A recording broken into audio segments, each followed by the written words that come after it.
구독자 여러분들 중 비트코인을 하고 계신 분이 있습니까? 안녕하십니까, 다비드 박입니다. 오늘은 비트코인을 하시는 분들에게 조금이라도 도움이 될 수 있는 이야기를 한번 해보겠습니다. 참고로 저는 비트코인을 전혀 하고 있지 않습니다. 알게 모르게 비트코인을 하고 계시는 분들 많은 것 같은데 제대로 알고 하시라고 제가 유튜브 영상에다가 한 말씀만 드리겠습니다. 알고 계신 분도 있지만 학습하는 효과로 한번 끝까지 보시면 비트코인 하시는 분들 도움이 되실 겁니다. 앞으로 해야 할지 말아야 할지 판단이 서겠지요.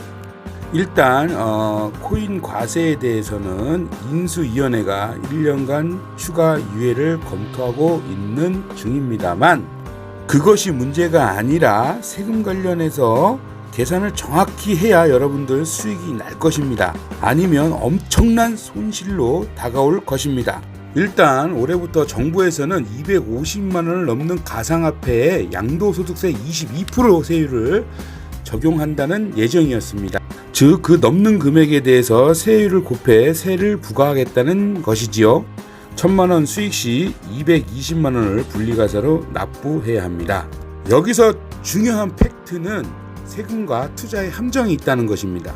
예를 들어 2023년부터 비트코인 과세를 한다고 가정을 하면 올해 초에 1000만 원을 투자하고 그리고 말 되었을 때 5천만 원이 되었다고 가정을 합니다. 그러면 4천만 원이란 소득이 발생이 됩니다. 그럼 2023년에는 1000만 원 더하기 4천만 원 수익 났으니까 5천만 원부터 시작이겠지요.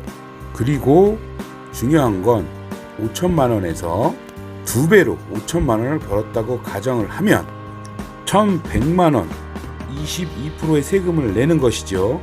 여기까지는 누구나 알 것입니다. 반대가 상당히 무섭습니다. 여러분, 올해 1억을 투자했습니다. 올해 말에 그 돈이 1000만 원이 되었다고 가정을 하겠습니다. 그럼 9천만 원이 손실이 발생이 됩니다. 그런데 정말 운이 좋게 1000만 원 되었던 돈이 내년에 그 이듬해인 내년에 1억이 되었다고 가정을 해보겠습니다. 그럼 소득이 얼마가 생겼습니까? 9천만 원이 생겼습니다. 실질적으로는 본전인데 소득은 9천만 원이 생긴 겁니다. 나라에서는 그 본전에 대한, 나는 복구를 했지만 세금을 얼마를 때립니까? 1980만 원, 약 2천만 원을 세금을 냅니다. 여러분, 무슨 말인지 아시겠습니까? 이렇게 되면 투자하시는 분들 너무 억울하죠. 그죠? 그래서 나라에서 실제로 본인이 취득한 가격을 인정해 주는 제도가 생겼습니다. 단 증빙 자료가 있어야겠지요. 대부분 증빙 자료가 있지만 또 증빙 자료가 없는 분들도 상당하다고 합니다. 증빙 자료가 없으면 세금을 내야 하고요. 증빙 자료가 있으면 취득한 가격으로부터 수익난 금액에 대해서만 세금을 부과할 예정이라고 알고 있습니다. 그리고 또 한 가지 말씀을 드리자면, 비트코인으로 돈을 왕창 벌고 나서 그 이후에 다시 도지코인을 매수했는데 돈을 왕창 잃었다면, 그런데 세금으로 비트코인에서 수익난 금액을 과세를 한다면 여러분 어떻겠습니까? 정말 억울하겠지요. 그래서 국내 비트코인도 해외 주식과 같은 손익통산을 가능하게 만들었습니다. 손익통산은 1년만 기준으로 잡는 거지 그 다음 해까지 연결되는 건 아니에요. 예를 들어 올해 투자를 해서 손실이 1억이 발생되었다고 가정을 할게요.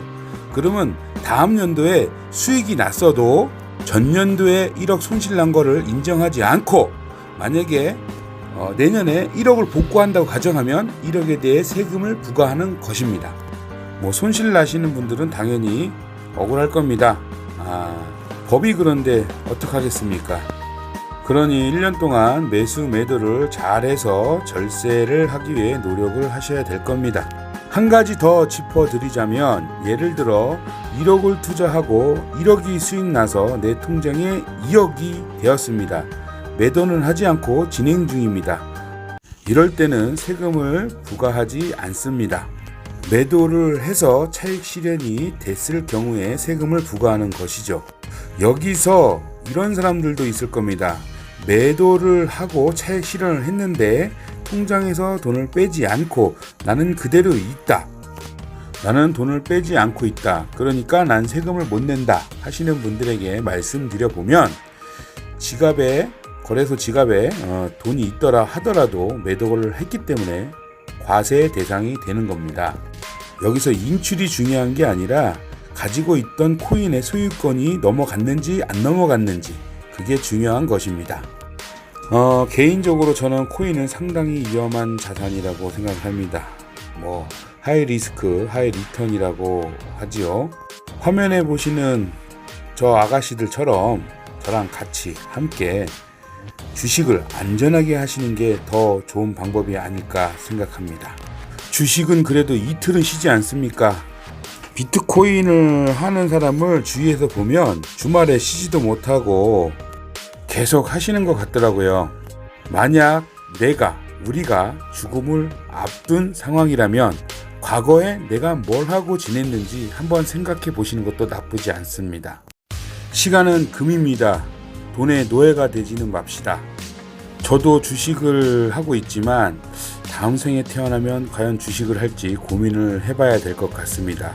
다시 오지 않는 이 시간에 책상에 앉아서 이 컴퓨터만 보고 있다는 것이 과연 잘하고 있는 것인지 한 번, 두 번, 세 번 생각해 봅니다.